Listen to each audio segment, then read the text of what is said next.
अस्सलाम वालेकुम नाज़रीन, हमारी ॾिसी रहिया आहियो अमन न्यूज़ ट्रेचक मां। असांजे रिपोर्टर दोस्त अली महर जी रिपोर्ट मुताबिक़ वॾी आबादी वारे शहर ट्रेचक, छचक, पंचक, कर्नल ऐं 60 मैल खे पाण में मिलाईंदड़ मेन रोड ज़बून हालत जो शिकार इंतज़ामिया ऐं चूंडियल नुमाइंदा गहरी निंड सुतल।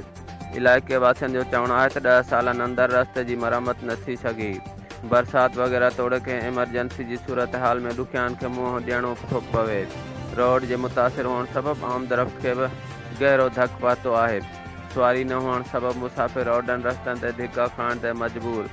इलाइक़े वासियुनि खे ॾुखियाइनि खे मुंहुं ॾियण ते मजबूर। आला इख़्तियारनि खां घुर कई आहे त रोड ठाहिराए मुश्किलातनि में कुझु आसानी कई वञे।